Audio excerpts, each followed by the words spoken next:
This is Dr. Daniel Paul, orthopedic surgeon with Easy Orthopedics, and today we're going to talk about how to tell if you need knee surgery. If you like this video, we put out new content weekly, so please like and subscribe. So how to tell if you need knee surgery.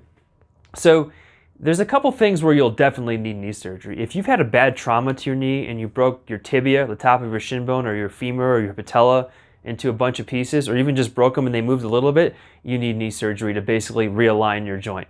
Unless you're, let's say, very old and have dementia and you don't walk at all. So if you have a bad trauma where you've broken your knee, almost always you need knee surgery. If you end up with an infection in your knee, by and large, you need knee surgery, and that's not as complicated of a surgery. It's more of just opening up the knee joint and washing it out. That doesn't happen too often, but it can happen where someone gets an infected knee joint.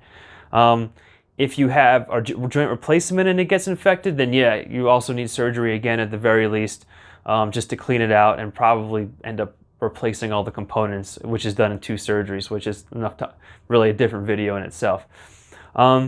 Most people don't fall into those categories. They kind of fall into, my knee's been hurting for a long time, so when do you need knee surgery?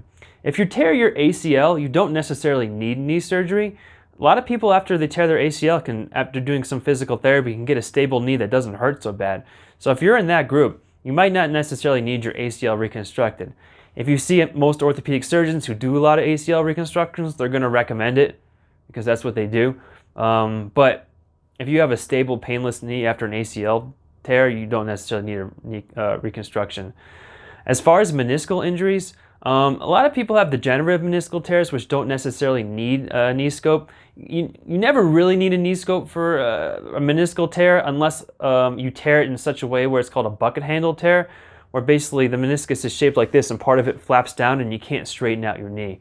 So if you're not able to straighten out your knee at all, then that would be a good indication for a meniscal debridement, or if in such case you have such a large tear that can be adequately repaired, that might be a good indication as well.